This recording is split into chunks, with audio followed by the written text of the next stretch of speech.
Legal, pessoal, acho que já tem um número interessante de pessoas conectadas. Vamos dar início aqui. Então, para quem não me conhece, meu nome é Bruno Fati Zarpelon, sou diretor do Departamento de Inovação e Tecnologia da Câmara Brasil-Alemanha. Normalmente, pessoal, costuma fazer uma breve introdução sobre o que é a Câmara Brasil-Alemanha, alguns números, objetivos, assim por diante. Eu acho que não vem ao caso hoje, como sabem, em virtude aí do coronavírus, Covid-19, os webinars, pelo menos a transmissão ao vivo, está sendo fechada para associados da Câmara, até para que a gente consiga, de fato, agregar mais valor aí toda essa associação. Então, eu vou pular essa parte sobre a introdução à Câmara Brasil-Alemanha, mas eu acho que, de qualquer forma, é importante ressaltar que uma das frentes de atuação da Câmara Brasil-Alemanha é o departamento, é inovação e tecnologia, são os temas de inovação e tecnologia, que são representados pelo Departamento de Inovação e Tecnologia. Esse departamento aí tem como objetivo principal ser o parceiro de inovação das empresas associadas, ajudando essas empresas a se desenvolverem e serem mais competitivas por meio da inovação e das novas tecnologias. E é por meio destes e outros motivos, né, que nós realizamos a série de webinar Digital Transformation Pills. Para quem é a primeira vez que está acompanhando essa série de webinar, ela tem como objetivo aí trazer de forma prática e dinâmica alguns dos principais temas relacionados à transformação digital. Ela acontece desde 2019, então a gente já passou aí por diversos temas ao longo dessa história. Ele costuma acontecer sempre na primeira quinta-feira do mês, às 9 horas, mas também aí durante o momento de Covid, durante esse período, nós estamos realizando esses webinars toda quinta-feira, às 9 horas da manhã. Então, ele deixa de ser mensal e passa a ser semanal. Então, acompanhe aí o que aconteceu nas últimas semanas e fica o convite também para vocês participarem dos nossos próximos webinars. Pessoal, antes que a gente dê início à nossa discussão, gostaria de apresentar o nosso convidado, o Davi Domingos, do Fraunhofer IPK de Berlim. Davi, se você puder fazer uma breve introdução sua. Beleza, bom dia a todos aí no Brasil, bom dia Bruno e aos que estão atendendo. Primeiramente, obrigado pelo convite e pela oportunidade. Parabéns para a Raká, vocês, como você mencionou, já têm realizado esse webinar há mais tempo, né? Não só devido à crise, então vocês já estão trabalhando aí na digitalização do modelo de negócio de vocês, parabéns. E meu nome é Davi Domingos, eu sou brasileiro, né? Estudei engenharia mecânica em Florianópolis, estou na Alemanha há 16 anos, eu fiz meu mestrado aqui em engenharia de produção em Aachen, estou desde 2009 em Berlim, onde eu trabalho no Fraunhofer IPK.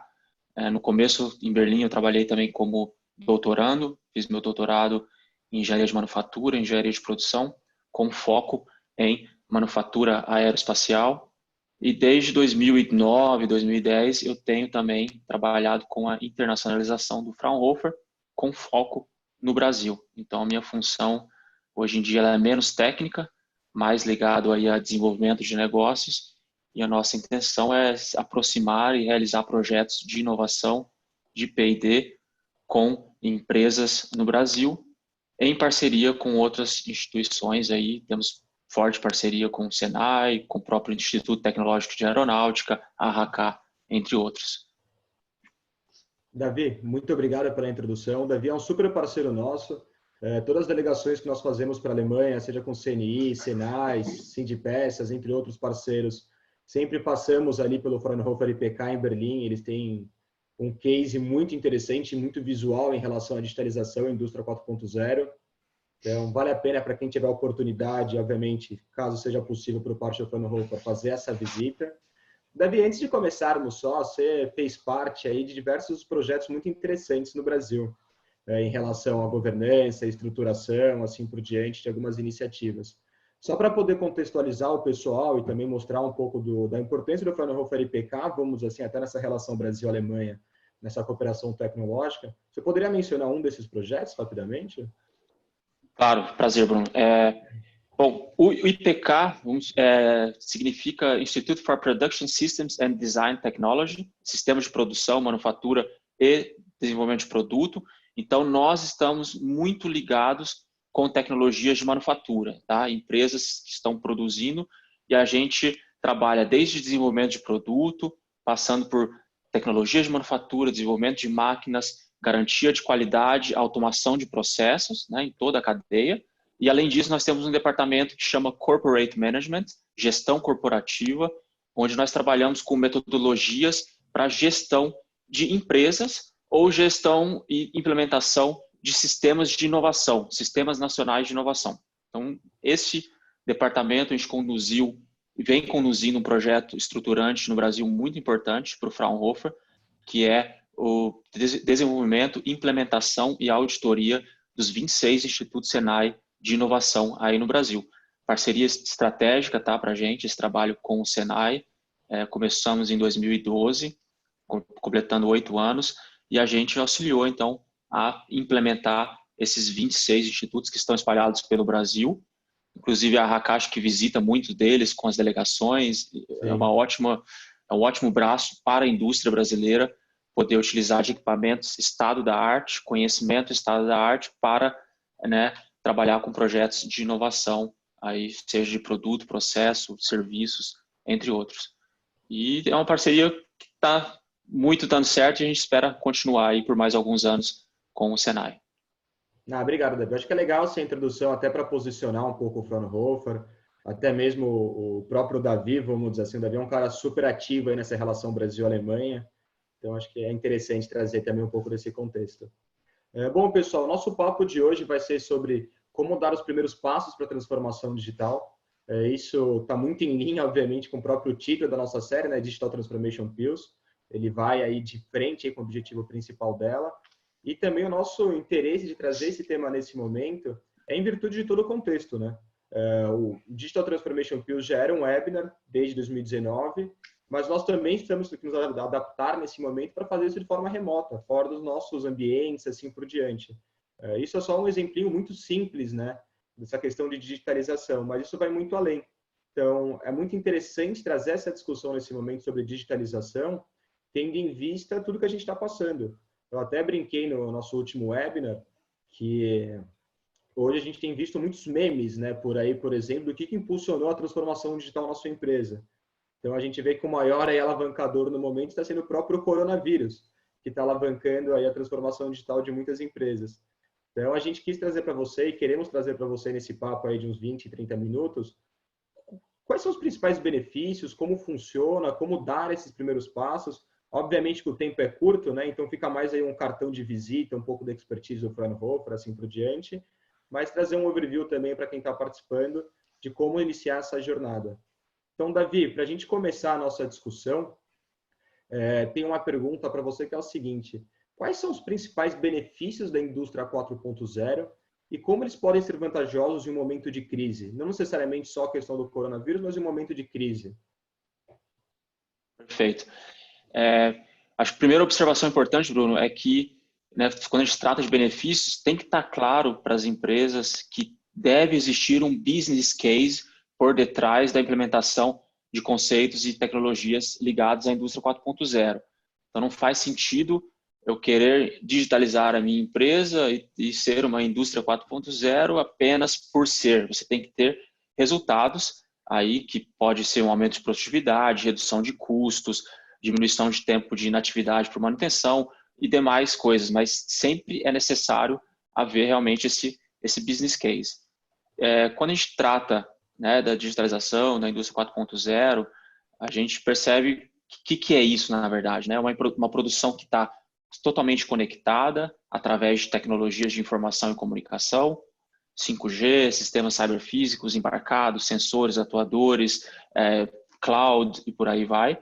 E essa conexão de todos esses atores dentro da produção torna essa produção inteligente e flexível, né? Essa flexibilidade possibilita, então, que a gente produza produto X, Y ou Z numa mesma linha de produção, por exemplo. Essa é a visão, né, da indústria 4.0. Então, dentro dessa definição, quais que seriam os principais benefícios? Eu acho que um benefício dos dois principais aí que se mais falam é a flexibilidade da produção.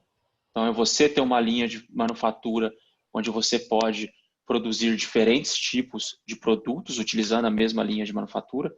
Tem um case interessante aqui na Alemanha com a empresa AGCO Fendt, e eles produzem motores, tratores, na verdade, que variam aí de 70 a 500 cavalos de potência. A mesma linha de manufatura, eles conseguem produzir 9 séries de tratores e alcançam com isso aumento de produtividade em 24%, redução em tempo de ciclo de 60%. Então, essa flexibilidade traz depois o benefício final de redução de custo ou aumento de produtividade. Outra coisa importante que eu vejo é a rapidez no processo de tomada de decisão. Quando você conecta tudo e você tem todos os dados de produção em tempo real disponíveis, esse processo de tomada de decisão é muito mais fácil. Então, se você olha para dentro da empresa e tem uma falha no equipamento e precisa passar por manutenção, você vai prever isso, predizer, tomar uma decisão de como continuar a manufatura e conduzir a manutenção daquele equipamento que falhou paralelamente. Mas você pode expandir para as fronteiras fora da sua empresa. Então, se você pensar em supply chain e você prever que um Tier 2 não vai conseguir entregar o insumo que você precisa naquele momento, você pode remanejar a sua produção ou acionar um terceiro supplier que vai, então, possibilitar a manufatura. Então, esse é um outro benefício muito importante. Então, flexibilidade de produção e rapidez no processo de tomada de decisão. Aí a gente pode pensar em outros benefícios também, um pouco menos nível estratégico, mais nível operacional. Por exemplo, quando a gente olha empresas aerospace, né, tomando como exemplo, aí tem um belo caso no Brasil com a Embraer. São projetos extremamente complexos, né, um projeto de aeronave, onde você tem dezenas de times trabalhando com um projeto nessa aeronave separadamente, só que esse projeto ele tem que ser conectado no final e ele tem que ter uma garantia de qualidade e garantir a consistência digital. Então, hoje em dia, com esses ambientes virtuais de desenvolvimento de produto, você pode trabalhar em diversos grupos de engenharia separados, definir requisitos e restrições para todos eles, de modo que quando esses times de engenharia trazem o seu produto para o mesmo ambiente virtual, a consistência digital garante que esse produto vai funcionar. Então, você melhora a qualidade do produto, reduz o custo de desenvolvimento do mesmo e garante aí consistência digital. E tem outro, sei lá... Desculpa. Não, perdão, eu falo assim, fora a velocidade também, imaginei de todo esse desenvolvimento, né? Uma vez que Exato. você traz para o ambiente online, você consegue, desde ter um desenvolvimento mais rápido, até mesmo trocar a roda do carro com o carro andando com mais certeza que vai funcionar, né? Perfeito. Isso aí é muito importante, principalmente na fase inicial de desenvolvimento de produto, né? Você gasta muito tempo, muito dinheiro, e quanto mais cedo você identificar problemas, restrições, mais você economiza no final aí do projeto. Outros benefícios, parte de manutenção, né? Tem muita gente na área de petróleo e gás utilizando aí gêmeos digitais para fazer manutenção de plataforma de petróleo. Tem até um case aí no Rio de Janeiro, onde eles utilizam gêmeo digital e conseguem diminuir o tempo de inatividade da plataforma em 65% durante uma manutenção.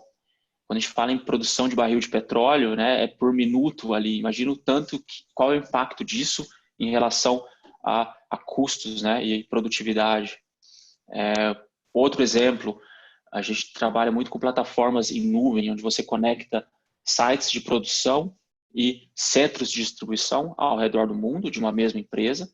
Essa conexão de sites de produção e centros de distribuição em tempo real, através de uma plataforma aí em nuvem, ela garante que a expectativa do cliente de um serviço, né, mais dedicado para o cliente possa ser gerado, ao mesmo tempo que diminui custo e diminui inventário para a empresa. Então, esse é um outro benefício que eu vejo. E se a gente for pensar nisso agora no momento de crise, mesmo que não seja o momento do coronavírus, é até interessante isso, a gente tem feito alguns projetos de auxiliar empresas nesse processo de transformação digital, o planejamento estratégico. E um colega meu aqui do Instituto, há mais de ano, né, ele já vem falando que você pensar na produção agora do século XXI, você tem que ser flexível e também não estar, por exemplo, presente apenas num país. Então, todo mundo está levando sua produção para a China, né? Agora tem a questão do corona, mas antes a gente tinha a questão da guerra comercial Estados Unidos e China, e que estava impactando também esse setor. E ele sempre foi a favor dessa distribuição das capacidades de produção pelo mundo para diminuição de riscos. E agora a estratégia deles se tornou ainda mais infalível, porque nesse tempo de corona, né, as pessoas realmente perceberam que tem que ter outras possibilidades aí para o sourcing, né, para comprar. Mas aí as vantagens que eu viria, assim, no momento de crise, obviamente, você poder prever a queda na cadeia de suprimento em tempo real é uma coisa interessante. Então, você pode voltar para aquela tomada de decisão rápida, né? Se você não tem mais o seu supplier de outro país, talvez você possa começar a comprar e produzir dentro do próprio país. Seria uma coisa interessante. A flexibilidade de produção a gente tem visto aí, tanto no Brasil, acho que a GM nos Estados Unidos também, mudando a produção para produzir respiradores, né? Quem imaginou uma automotiva produzindo respiradores? Como que é, né? Claro, quando eu falo de flexibilidade, eu não estou pensando nisso, estou pensando nas novas séries de tratores numa mesma linha de produção. Mas se mostra também que é bem flexível, né? Uma linha de produção automotiva. E o que eu tenho visto bastante agora nesses últimos dias são os serviços aí, data-driven services, da bombando. Então, a própria Amazon, né, tá lucrando como nunca. A indústria de gaming está ganhando muito dinheiro. E até uma coisa que eu gosto de fazer muito, você sabe, Bruno, é triatlon, né? Esporte. Então, as plataformas de treino virtual estão cada vez mais em moda agora também, devido à crise. Então, está todo mundo, né, indo para um modelo de negócio digitalizado e virtual. Obrigado, Davi. Pessoal, só um aviso para todos vocês, acabei esquecendo de passar antes, mas nós teremos agora uns 15 minutinhos de discussão, Davi e eu, nós temos algumas perguntas pré-definidas já que a gente gostaria de trazer para vocês, e nos 10 minutos finais nós abriremos para perguntas do público. Então, quem tiver alguma dúvida, tiver alguma pergunta, quiser se aprofundar em algum dos temas que a gente for conversando aqui, peço que mande desde já no chat ou no próprio Q&A ali que tem, onde as pessoas até podem fazer a votação e a priorização das demais perguntas. Davi, achei super interessante o que você colocou. Eu acho que, de certa forma, aí, todos os benefícios, em algum momento, acabam cooperando para momentos de crise, né? Como você mesmo falou. Tem a parte de otimização de recursos, desde matéria-prima, energia, até mesmo recurso financeiro, vamos assim, da produção. Tem a questão da redistribuição, né? Tanto de produção quanto de RH em momentos como esse. Parada de linhas, otimização e produção, vamos dizer assim, em linhas flexíveis de diversos produtos. Então, é uma coisa muito completa, vamos dizer assim. Realmente tem muito fit com o momento atual, né? Obviamente tem outros obstáculos aí que talvez a gente entre mais para frente nessa discussão, mas realmente tem muito fit, né? Quando a gente fala de indústria 4.0, transformação digital para o momento atual, é difícil você falar alguma coisa ao contrário disso. Não concordo. Isso traz uma vantagem competitiva no momento de crise como o atual, né, Bruno? Com certeza. Ô, Davi, no final da sua fala, você começou já a entrar um pouco nisso, mas como é que você vê que a questão da digitalização, da transformação digital, indústria 4.0, assim por diante, pode ajudar as empresas a atender essas novas demandas do mercado? Como você mesmo falou, você não é um cara que fazia triatlo, agora você está na sua casa, mas você quer continuar consumindo triatlo. As pessoas querem continuar consumindo exercício, consumindo entretenimento, ou até consumindo aquilo que consomem dentro da sua área comercial, com seus parceiros de negócio, assim por diante, dentro de toda a cadeia que fazem parte. Como é que você vê que a digitalização pode ajudar as empresas a atender essas novas demandas, seja um B2B ou B2C, ou como você preferir? Perfeito. Bom, a gente falou um pouquinho da flexibilidade, né? Eu dei aquele exemplo da linha de produção aí, de tratores. Então, essa adaptação da produção para a manufatura de produtos que o cliente necessita em determinado momento, né? Um produto customizado, ele é bem interessante. Então, dessa maneira, a empresa, através da digitalização, está atendendo uma nova demanda do cliente, né? Que foi aí a pergunta.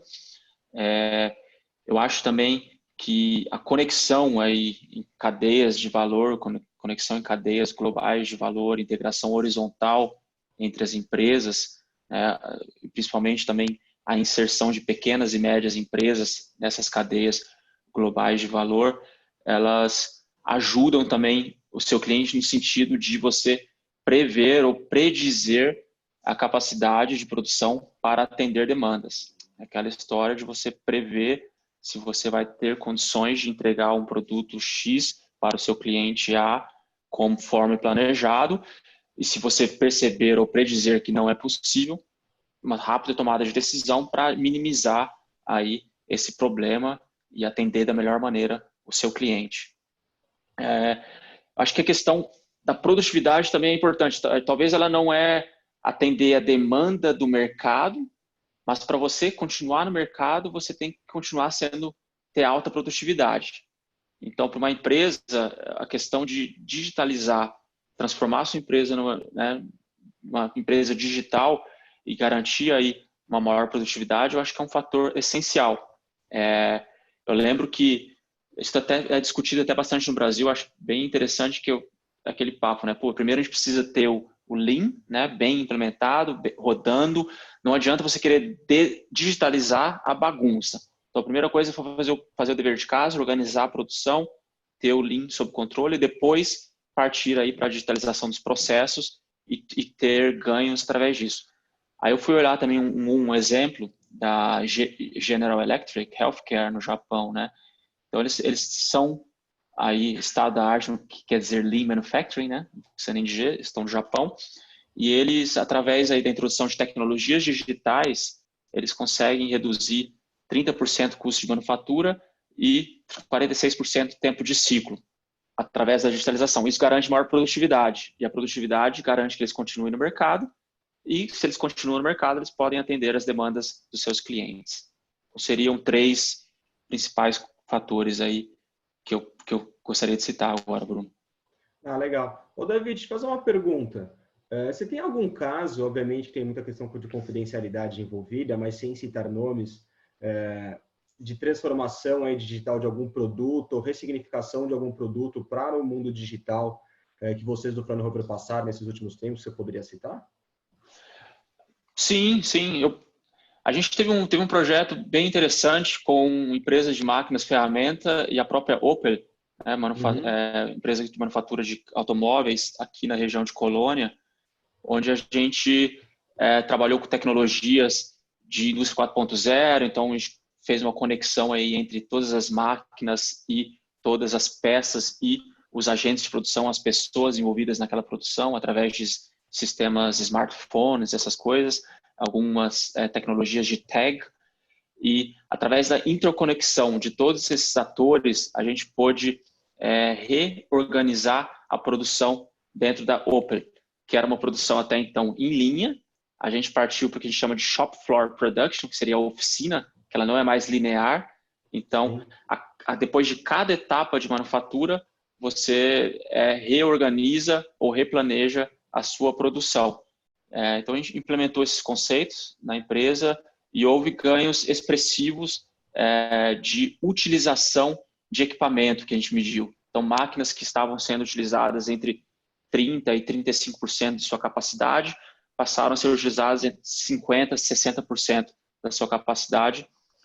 Por quê? Porque a gente tirou o planejamento da produção, que era antes centralizado, agora ele é um planejamento de produção que está na base da produção, através da conexão, através de tecnologias de indústria 4.0.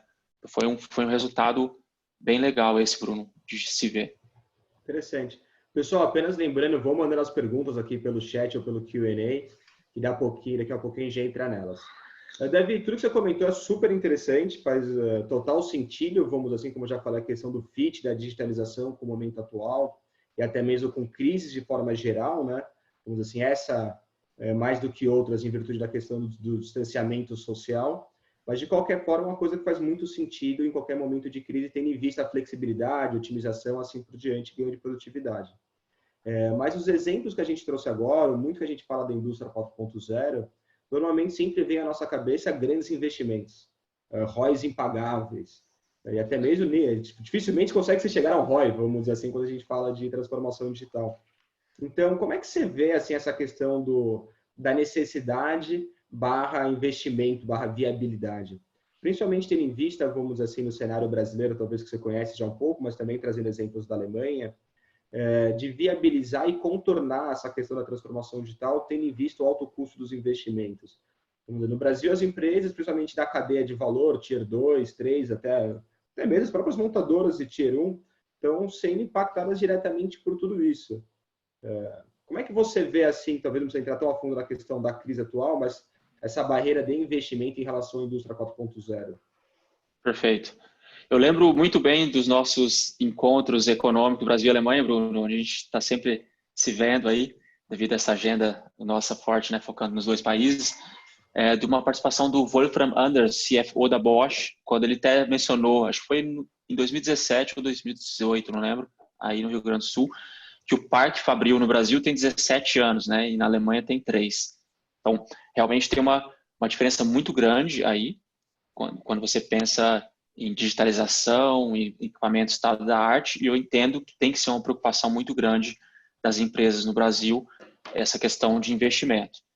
Não dá para sair comprando máquina de $1 milhão e colocar na sua empresa devido aos custos elevadíssimos aí desse tipo de equipamento. Então tem que achar solução para isso. Por outro lado, eu entendo também que não apenas a digitalização, mas também as condições gerais do mercado internacional assusta muito os empresários. Eles têm que aí garantir alta variedade de produção, baixo volume, mudanças bruscas no mercado internacional. A gente falou antes aí da guerra comercial China-Estados Unidos e possíveis barreiras alfandegárias. A gente tem mudança contínua das tecnologias, isso assusta, né? Todo dia uma tecnologia nova surgindo, como que eu vou implementar e trazer isso para dentro da minha empresa? E outros problemas até com os empregados aí de colarinho azul, que a gente diz, né? São as pessoas que trabalham técnico, manual, né, de construção, de mecânica, manutenção, reparo, operadores de máquinas. Está cada vez mais escasso essa mão de obra. Então, eu acho que isso aí também assusta um pouco. Mas a questão de promover aí a transformação digital sem grandes investimentos, nós estamos em Berlim, Brandenburg, que é o estado aqui ao redor, são estados um pouco menos desenvolvidos, ou bastante menos desenvolvidos do que Bavária, ou Nordrhein-Westfalen, ou a região de Stuttgart, onde estão as grandes empresas alemãs. Então, a gente lida também com pequenas e médias de empresas que não estão no estado da arte em termos de desenvolvimento tecnológico. Então, a gente adotou algumas estratégias para ajudar essas empresas, garantir que elas possam, pouco a pouco, se digitalizar, né, sem precisar de grandes investimentos. Então, a gente trabalha, por exemplo, com o que a gente chama de Suitcase 4.0, a maleta 4.0, acho que você já teve a oportunidade de conhecer. A gente tem uma maleta com vários sensores, atuadores, software, alguns conectores, Wi-Fi, ou entre outros.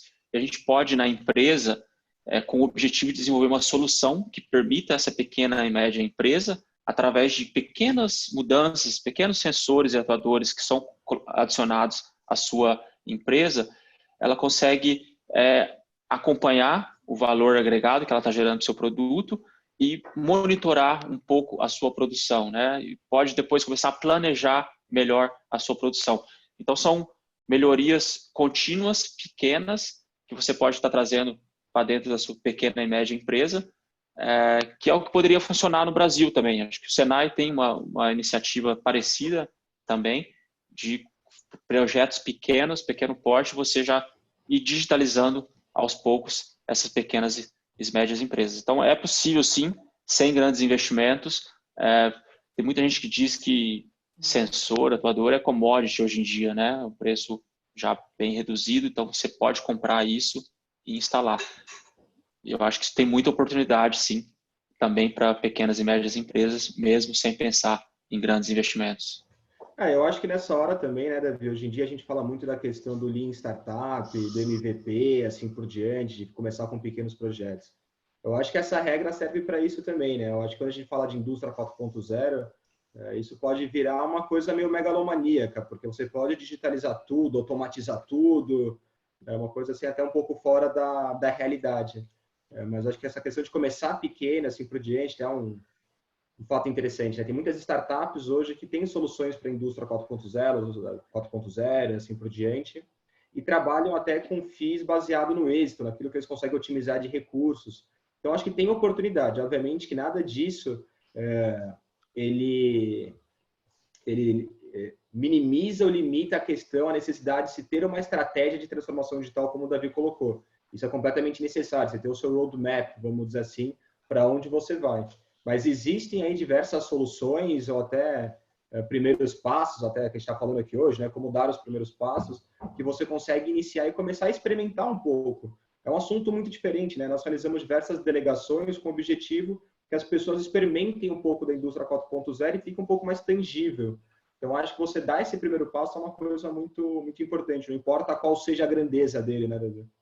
Não, perfeito. Eu acho que o que a gente tem feito bastante aqui, Bruno, você comentou das delegações, pessoal, que você traz para visitar o IPK, é você mostrar exemplos, né, demonstradores ou provas de conceito, ou você ter algum showroom onde essas empresas também possam ir, ver a tecnologia, vislumbrar, entender, e não necessariamente fazer um para dentro da sua empresa, mas pensar em casos de aplicação que ele pode estar levando para dentro da própria empresa. Eu acho que isso é muito importante. A gente abriu recentemente aqui o nosso showroom Industry 4.0. Se não conhece ainda, fica o convite a todos os participantes também. Então tem bastante proof of concepts, bastante demonstradores onde as pessoas podem ver, né, aplicações reais de indústria 4.0 e entender isso e pensar em aplicações na sua própria empresa. E agora a gente está, por exemplo, instalando, pode ser que seja o primeiro, em toda a nossa área de máquinas lá, que são, não lembro quantos metros quadrados, agora é uma grande área de máquinas e equipamentos, a gente está instalando uma rede 5G, que vai conectar todos esses equipamentos para poder também testar várias aplicações, várias coisas. Então, eu acho que é isso, tem que ser pragmático, fazer prototipar, testar, proof of concept, deu certo, continua, não deu certo, retorna e pensa de novo numa próxima aplicação, seguindo um roadmap, seguindo uma estratégia, mas sem pensar tão grande lá na frente, daqui a 3 anos, na sua fábrica, operando 24 horas, sem funcionários, né? Essa visão que as pessoas têm. Então, acho que esse pragmatismo, essa melhoria contínua pode ser aplicado aqui com bastante eficácia. Obrigado, Davi. Pessoal, vou abrir agora para perguntas de vocês. Até passamos aqui um pouquinho do tempo, mas eu acho que estava indo muito bem a conversa. Mas vamos tocar em mais uns 5 ou 10 minutinhos. Tem uma pergunta aqui do Ricardo Frank. Davi, bom dia. Hoje estamos ganhando no mercado mais empresas que estão ofertando soluções digitais muito similares. Onde 5 anos atrás era algo tremendamente novedoso. Fugiu a palavra aqui. Calma aí. Só um minuto, pessoal, que chegou uma outra pergunta que ela mudou de... Vou repetir aqui, perdão, Davi. Davi, bom dia. Hoje estamos ganhando no mercado mais empresas que estão ofertando soluções digitais muito similares, onde 5 anos atrás era algo tremendamente nervoso. Mas hoje são ferramentas padrão. Como escolher de maneira inteligente a solução que realmente traga valor para o nosso processo? Que é focando assim, né? Uma vez que temos muitas soluções, muitas possibilidades no mercado, como ter essa visão, como ter esse olhar, esse framework para escolher a melhor solução?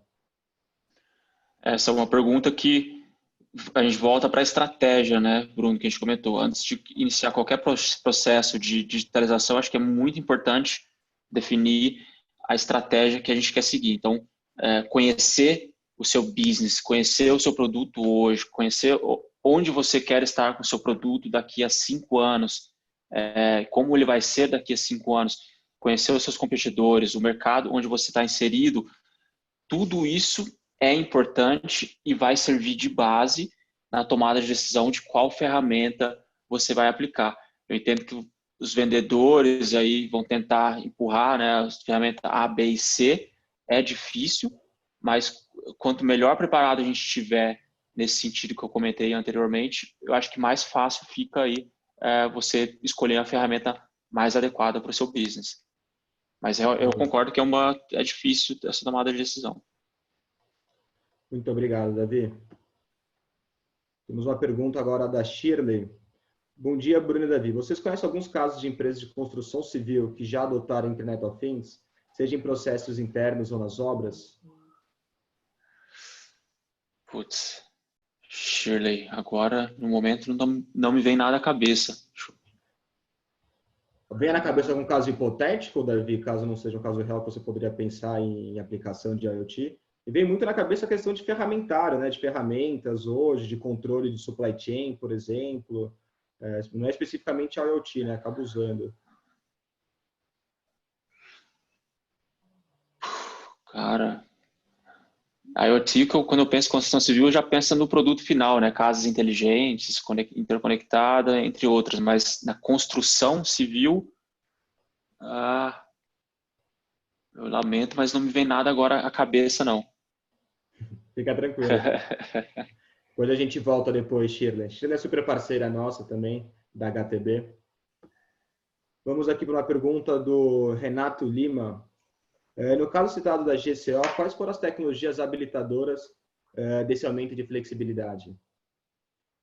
Quais foram as principais tecnologias ali, ferramentas que vocês utilizaram? Então, esse projeto não foi, eu só citei, tá, Bruno? Não foi um projeto Tá. nosso, não. Eu conheci esse case através do site do Fórum Econômico Mundial, que lista vários cases de plantas de indústria 4.0, o que elas têm feito e que eles têm ganho com essa aplicação. Eu não sei exatamente o que a GCO colocou na sua planta, mas eu imagino que eles tenham para alcançar a flexibilidade, digitalizaram todos os processos internos, né, da empresa, e você deve ter tracking e tracing completamente instalado, com certeza. Mas eu até posso passar aqui, ó, deixa eu ver se eu posso, como se diz... Pode colocar no chat. Vou colocar um link no chat. Boa. Legal. Tem um site interessante do Fórum Econômico Mundial que lista as 44 fábricas no mundo que foram listadas como as mais desenvolvidas em direção à quarta revolução industrial. E eles trazem vários exemplos de que cada uma delas tem feito, qual a aplicação e qual o resultado. E lá que eu vi isso, viu, Renato? Então, eu lamento não poder entrar exatamente nas tecnologias adotadas, mas talvez você possa buscar isso lá. Só não sei Davi, como é. deixa eu fazer uma pergunta enquanto você vai procurando aí. Nos projetos hoje do Fraunhofer IPK de transformação digital, seguindo um pouco a linha dessa pergunta de tecnologias habilitadoras, teria alguma tecnologia hoje que você poderia dizer que é a mais utilizada entre as habilitadoras para a indústria 4.0? E aí, pessoal, quando fala de tecnologias habilitadoras, são os principais enablers, né, da indústria 4.0. Então, questão de conectividade, inteligência artificial, machine learning, sensoriamento, assim por diante. Tem alguma que fala assim, putz, não existe indústria 4.0, transformação digital sem esse habilitador? Bruno, eu acho que são todas complementares. Essa questão aí de manufatura avançada surgiu agora na indústria 4.0. A gente já discutiu isso anteriormente contigo. O conceito, né, de manufatura integrada para o computador, aquele SIM, ele já existe desde a década de 70. Ele só se tornou possível porque as tecnologias habilitadoras permitem isso hoje em dia. Agora, qual é mais importante? Eu entendo que, sensor e atuador, se você tem que ter. O sistema embarcado, você precisa. Sistema cyberfísico é isso, né? Você tem que ter uma nuvem para você poder trabalhar e conectar esses vários atores e processar dados. Você precisa de uma conexão rápida, Wi-Fi ou 5G, para permitir que haja tantas conexões ao mesmo tempo. Você vai gerar tanta informação com esses sensores, esses dados que você está adquirindo, que você precisa de algoritmos de inteligência artificial para trabalhar esses dados e gerar a informação desses dados. Então, eu acho que são todas muito importantes, muito complementares, mas para cada empresa, talvez uma se sobressaia em relação à outra. Tá? Mas eu não priorizaria nenhuma falando delas. que acho que são todas Não, tranquilo. importantes. Tem uma pergunta aqui que é interessante, não toda ação, obviamente, mas do Luiz Muterli. Baseado na experiência do Davi e Lesson Learned dentro de outros cases de IPK, quais dicas você poderia citar para auxiliar as empresas que estão iniciando a estratégia, o desenvolvimento da sua estratégia, né, e a criação do roadmap para a transformação digital? Tá, Pelo teu ótimo. aprendizado aí também, acho que está bem no seu dia a dia, né, isso? Tá sim. Quem fez a pergunta foi Luiz, né? Luiz Muterli. Isso.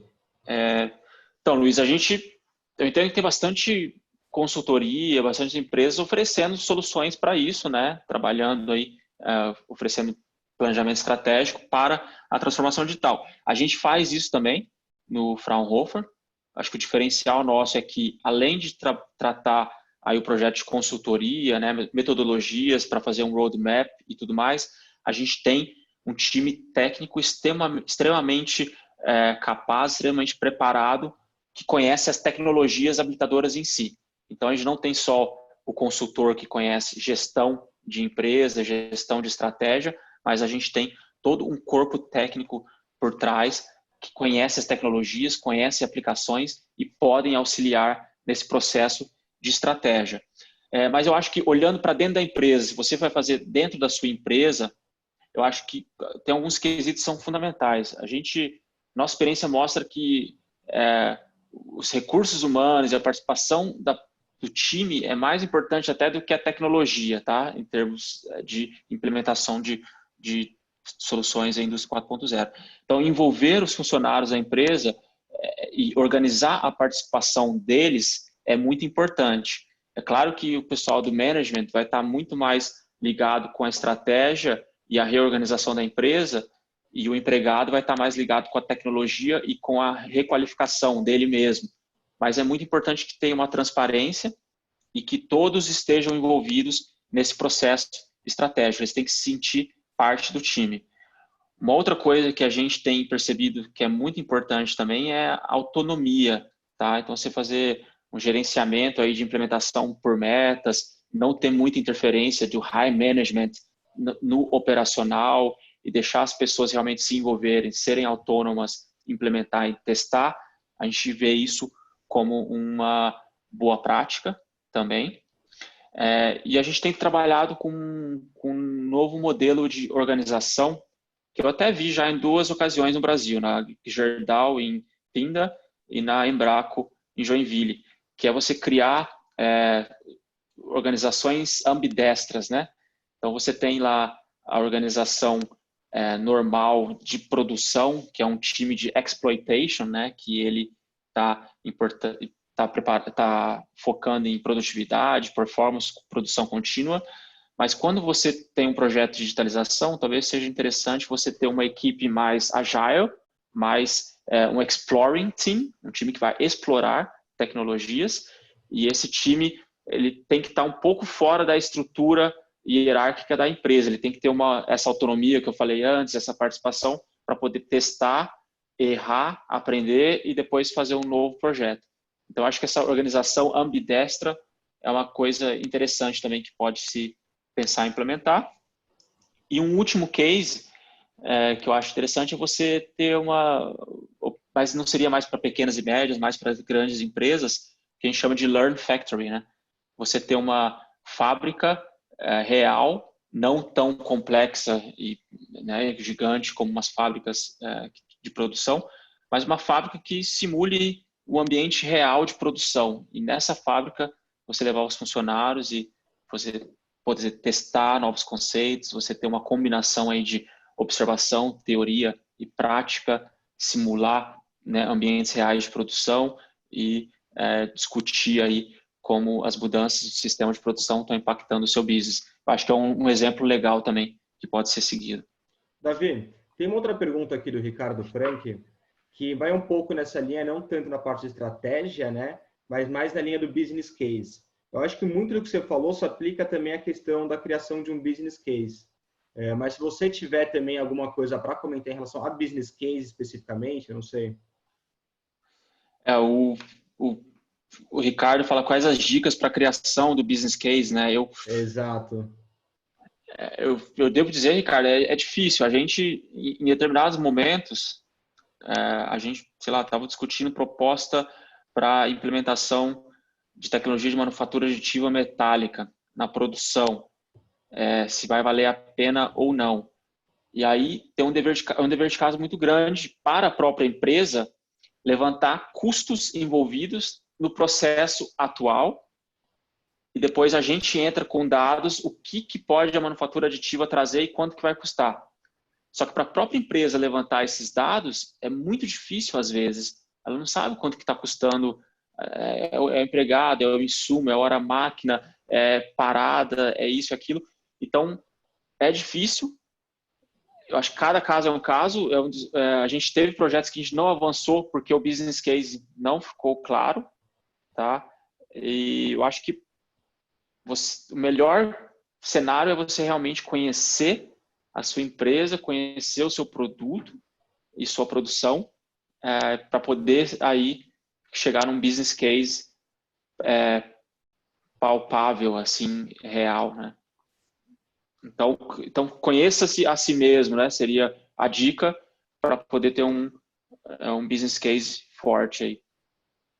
Eu acho que uma coisa que acho que o Davi mesmo comenta muito quando ele fala sobre o assunto e outras pessoas, é você tem que entender o que, assim, ao meu ver, né? Eu não sou nenhum técnico no assunto.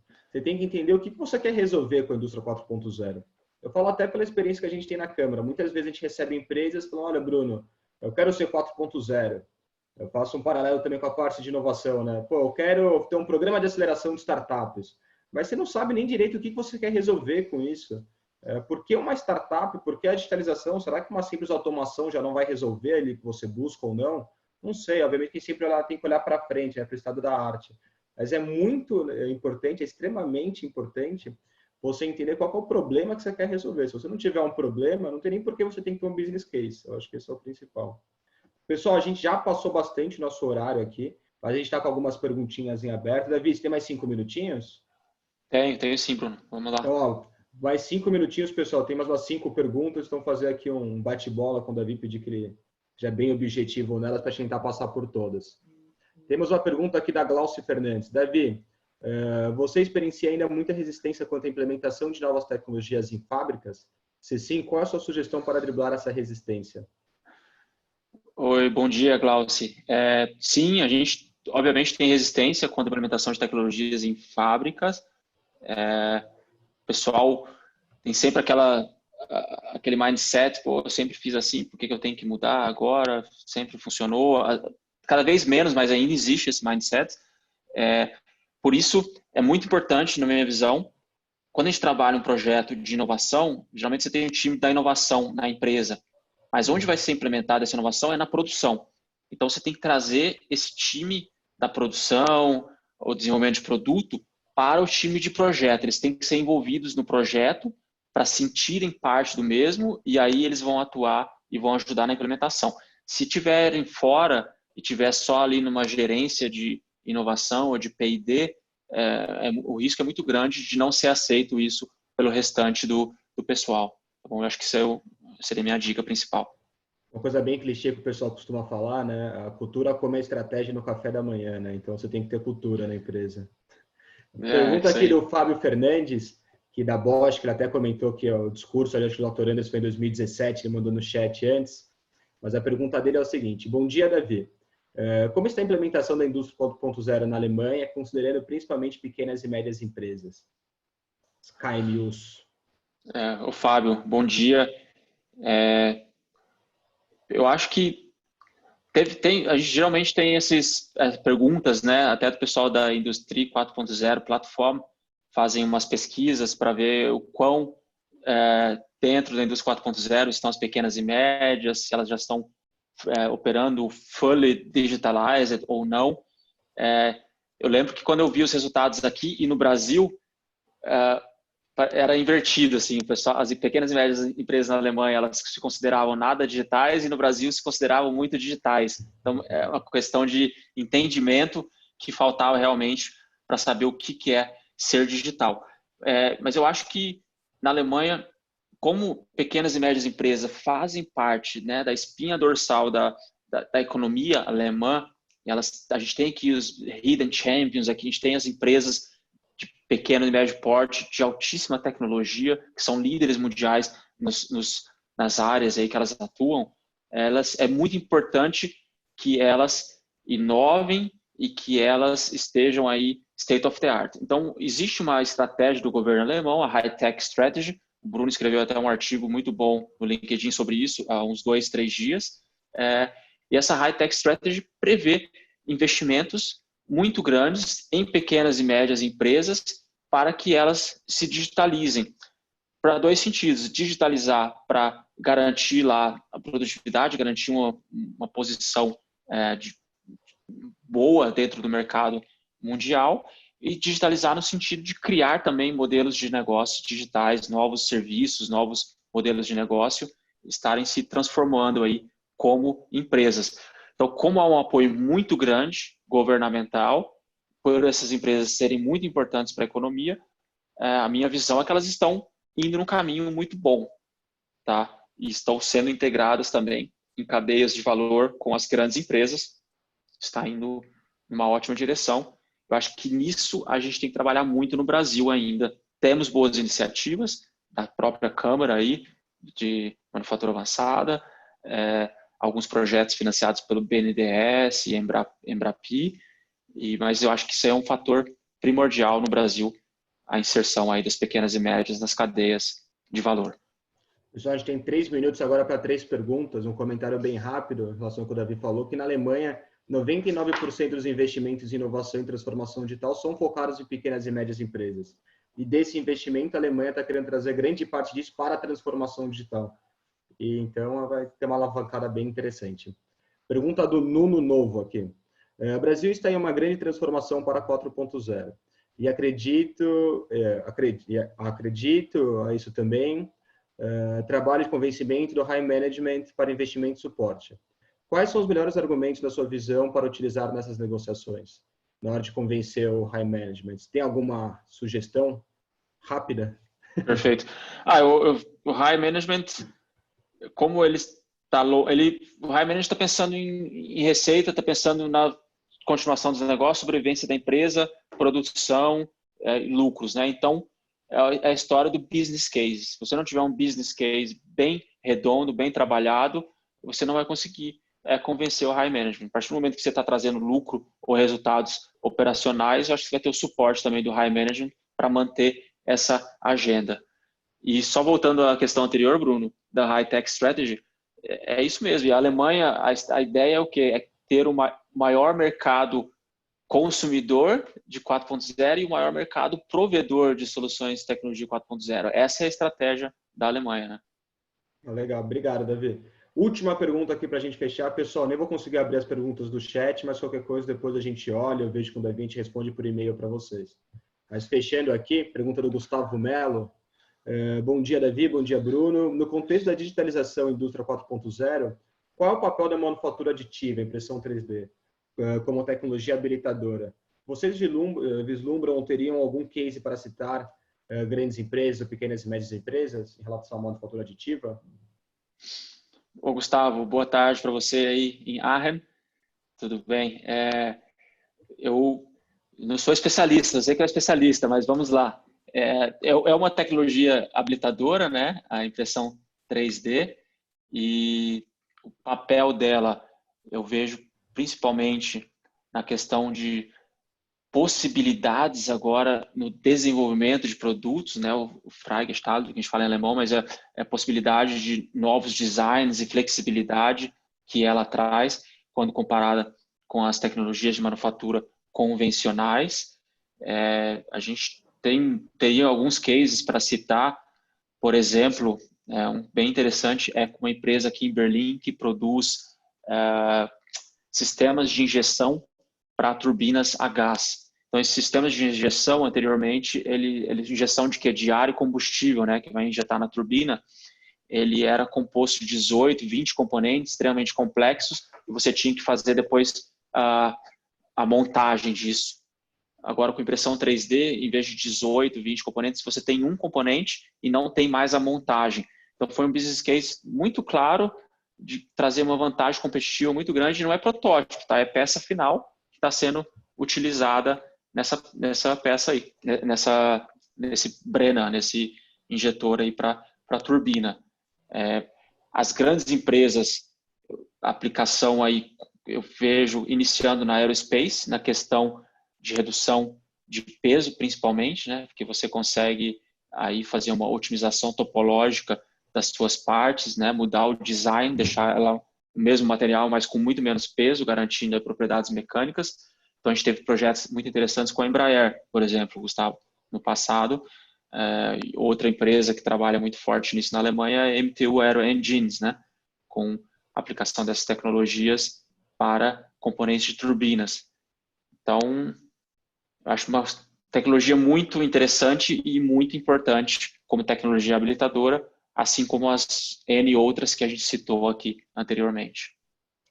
Davi, muito obrigado. Pessoal, peço desculpas se a gente não conseguiu responder a pergunta de todos. Agradeço também os comentários aqui, os parabéns que chegaram, primeiro os Q&As em chat. Davi, novamente, muito obrigado por ter aceito o nosso convite, participado aqui conosco. Pessoal, esse vídeo vai ficar disponível também no YouTube nos próximos dias. Na página da Câmara Brasil Alemanha no YouTube, vocês têm acesso também a todos os nossos outros webinars. Por exemplo, na semana passada falamos sobre 5G, na semana anterior sobre segurança e privacidade de dados na era digital. Então, tem muito tema interessante, com muita gente boa também falando sobre o assunto. Fique esse convite. Semana que vem temos outro webinar, também na quinta-feira, às 9 horas da manhã, que será sobre como inovar em tempos de crise, por onde começar. Então, é um pouco em linha aí com a questão da digitalização, mas mais amplo no sentido de não só fazer essa parte digital, não só o foco na indústria. Então, inovar de forma geral, holística. Pessoal, é isso. Agradeço novamente a todos. Davi, não sei se tem algum comentário final.